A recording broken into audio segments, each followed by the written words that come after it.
آج ہم اسکولوں میں ریکارڈ رکھنے کے نظام پر بات کر رہے ہیں۔ یہ سننے میں شاید تھوڑا انتظامی نوعیت کا کاغذات کا کام لگتا ہے نا؟ جی، بظاہر تو لگتا ہے، لیکن دراصل یہ صرف فائلوں کا ڈھیر نہیں ہے۔ ہمارے پاس کچھ پریزنٹیشن نوٹس بھی ہیں جو اس کی اہمیت واضح کرتے ہیں۔ تو آج کی گفتگو کا مقصد یہی سمجھنا ہے کہ یہ ریکارڈز جیسے حاضری، امتحانات وغیرہ کیوں اتنے ضروری ہیں؟ بالکل، طلباء کے لیے، اساتذہ کے لیے اور خود اسکول انتظامیہ کے لیے بھی۔ یہ صرف کاغذ نہیں، یہ تعلیمی عمل کا ایک اہم ستون ہے۔ چلیں اس کو تھوڑا کھولتے ہیں۔ جب ہم کہتے ہیں اسکول ریکارڈز تو اس سے مراد کیا ہے؟ کیا یہ صرف رجسٹر ہے؟ نہیں، بنیادی طور پر یہ ہر اس کام کا، ہر لین دین کا دستاویزی ثبوت ہے جو اسکول میں ہوتا ہے۔ مطلب کتابیں، دستاویزات، فائلیں، آج کل ڈیجیٹل ریکارڈز بھی۔ اچھا، ان میں وہ ساری معلومات ہوتی ہیں جو اسکول کی، خاص طور پر طلباء کی نشوونما اور ترقی سے متعلق ہوں۔ اور اہم بات یہ کہ معلومات کو بس جمع نہیں کرنا بلکہ اسے باقاعدہ وصول کرنا، پھر اس کی درجہ بندی کرنا، ترتیب دینا اور ایسے محفوظ کرنا کہ جب ضرورت پڑے آرام سے مل جائے۔ ایک پورا سسٹم ہے یہ۔ ٹھیک ہے، تو یہ صرف جمع کرنا نہیں، اسے قابل استعمال بنانا ہے۔ تو پھر سوال یہ ہے کہ اس سارے جھمیلے کی، اس نظام کی ضرورت ہی کیا ہے؟ اسکول انتظامیہ کے لیے کیا فائدہ؟ دیکھیں، انتظامیہ کے لیے تو اس کے کئی فائدے ہیں۔ ایک تو یہ کہ انہیں ہر طالب علم کی جو بنیادی معلومات ہیں ان تک فوراً رسائی مل جاتی ہے۔ دوسرا، قانونی ضرورتیں پوری ہوتی ہیں، جیسے عمر کا ثبوت یا تعلیمی ریکارڈ کی تصدیق، یہ سب یہیں سے ہوتا ہے۔ صحیح۔ اور شاید سب سے اہم، یہ ڈیٹا انتظامیہ کو بہتر فیصلے کرنے میں مدد دیتا ہے۔ مطلب وسائل کیسے استعمال ہوں، استاذہ کی کارکردگی کیسی ہے، پالیسی میں کیا تبدیلی لانی ہے۔ اور احتساب، اکاؤنٹیبلٹی کا پہلو بھی آپ نے ذکر کیا تھا۔ جی بالکل، اس سے اکاؤنٹیبلٹی یقینی بنتی ہے، نہ صرف اسکول کے اندر بلکہ والدین کے سامنے، تعلیمی حکام کے سامنے بھی۔ اچھا، یہ تو ہوئی انتظامیہ کی بات۔ اساتذہ کے لیے یہ کیسے مددگار ہے؟ کہیں یہ ان کے لیے صرف ایک اضافی بوجھ تو نہیں؟ یہ بہت اہم سوال ہے۔ ہاں، ریکارڈ رکھنا وقت تو لیتا ہے، لیکن یہ استاد کے لیے ایک بہت طاقتور ذریعہ بھی ہے۔ کیسے؟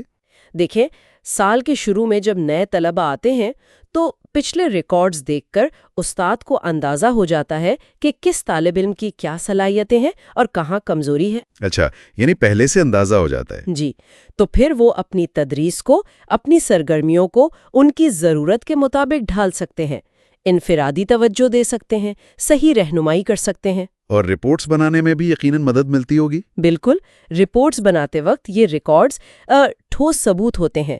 یہ صرف رائے نہیں ہوتی بلکہ حقائق پر مبنی بات ہوتی ہے۔ ٹھیک ہے، انتظامیہ اور اساتذہ کے فائدے تو سمجھ آ گئے، لیکن طالب علم کو اس سے کیا ملتا ہے؟ اس کے زاویے سے کیا اہمیت ہے؟ طالب علم کے لیے بھی یہ بہت اہم ہے۔ سب سے بڑا فائدہ تو شفافیت اور انصاف کا ہے۔ جب ان کی حاضری، کارکردگی سب کا باقاعدہ ریکارڈ ہو تو گریڈنگ وغیرہ زیادہ منصفانہ ہوتی ہے۔ کوئی یہ نہیں کہہ سکتا کہ میرے ساتھ زیادتی ہوئی۔ صحیح۔ دوسرا، انہیں خود اپنی تعلیمی ترقی پر نظر رکھنے کا موقع ملتا ہے۔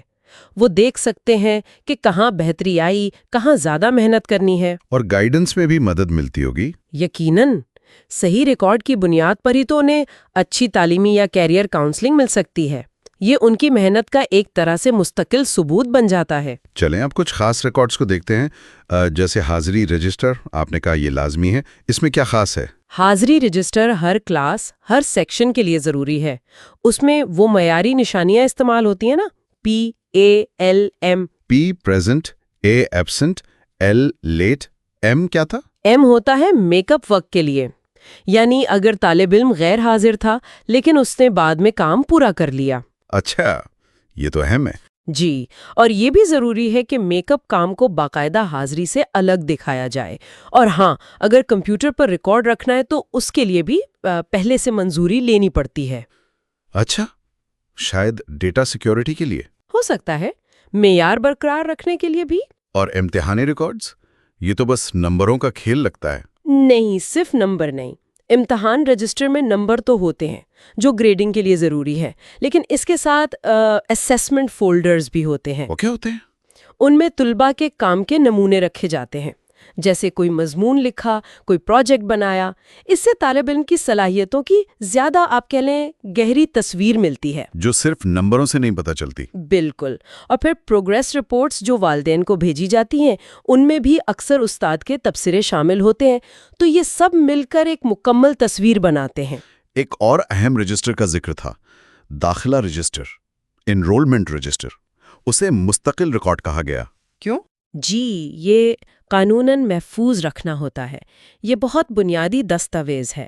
اس میں طالب علم، والد، ان کی تفصیلات، تاریخ پیدائش، پتہ، کب داخلہ لیا، کس کلاس میں لیا، یہ سب ہوتا ہے۔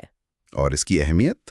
یہ اکثر سرکاری کاموں میں، جیسے پاسپورٹ بنوانا ہے یا آگے کالج یونیورسٹی میں داخلہ لینا ہے، تو وہاں تاریخ پیدائش کے ثبوت کے طور پر کام آتا ہے۔ اوہ، تب تو اس کی درستگی بہت ہی اہم ہے۔ بے حد۔ ایک چھوٹی سی غلطی بھی بعد میں بہت بڑا مسئلہ بن سکتی ہے۔ یہ طالب علم کی قانونی شناخت کا حصہ ہے۔ یہ سب تو ٹھیک ہے، نظام بہت اہم ہے، لیکن کیا عملی طور پر اس میں کچھ خامیاں یا مشکلات بھی ہیں؟ ذرائع کیا بتاتے ہیں؟ جی بالکل، چیلنجز تو ہیں۔ ذرائع بتاتے ہیں کہ کبھی کبھی ریکارڈز مکمل نہیں ہوتے یا وقت پر ملتے نہیں، کہیں رکھنے کی جگہ ٹھیک نہیں ہوتی تو پرانے ریکارڈ خراب ہو جاتے ہیں۔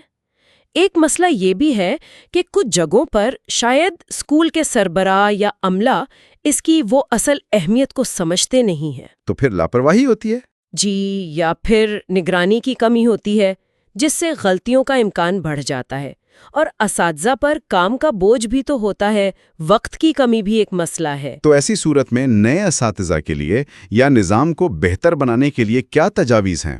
سب سے اہم تو منصوبہ بندی ہے۔ شروع سے ہی ایک منظم طریقہ اپنانا چاہیے، جیسے لیسن پلانز کا ریکارڈ رکھنا۔ یہ صرف انتظامی ضرورت نہیں، پڑھانے میں بھی مدد دیتا ہے۔ اور والدین کے ساتھ رابطہ؟ بہت ضروری، جیسے سال کے شروع میں ایک ڈسکلوجر سٹیٹمنٹ دے دیں جس میں کلاس کے اصول واضح ہوں، یا وقتاً فوقتاً نیوز لیٹر بھیجیں۔ دوسرے اساتذہ سے مدد؟ جی ہاں، تجربات شیئر کرنا، مشورہ لینا، اور عملی طور پر سادہ چیزیں بھی کام آ سکتی ہیں۔ نوٹ بکس، انڈیکس کارڈز، ہر طالب علم کا الگ فولڈر۔ یہاں ایک دلچسپ نقطہ یہ ہے کہ یہ ریکارڈز صرف ماضی کا حساب کتاب نہیں ہے، یہ مستقبل بنانے کے اوزار ہیں۔ مستقبل بنانے کے اوزار کیسے؟ دیکھیں، یہ شفافیت لاتے ہیں، احتساب کو ممکن بناتے ہیں۔ اس سے پورے نظام پر اعتماد بڑھتا ہے۔ یہ اسکول کے تاریخ کا حصہ ہیں اور انتظامیہ کو مستقبل کی منصوبہ بندی کے لیے ڈاٹا دیتے ہیں۔ بجٹ بنانا ہے، نئے پروگرام شروع کرنے ہیں، کمزوریوں کو دور کرنا ہے، یہ سب ان ریکارڈز کی بنیاد پر بہتر ہو سکتا ہے۔ تو آخر میں اس ساری بات کا لب لباب کیا ہے؟ یہ سوچنے کی بات ہے کہ اسکول کی سطح پر یہ جو مشق ہے نا، تفصیلات کو منظم کرنے کی، ریکارڈز رکھنے کی، جی، یہ بظاہر چھوٹی سی عادت کسی فرد کی مجموعی شخصیت پر، خاص طور پر اس کی پیشہ ورانہ زندگی میں منظم سوچ، ذمہ داری، احتساب جیسی صلاحیتوں کو کیسے متاثر کرتی ہوگی؟ کیا یہ اثر صرف اسکول تک رہتا ہے یا زندگی بھر ساتھ چلتا ہے؟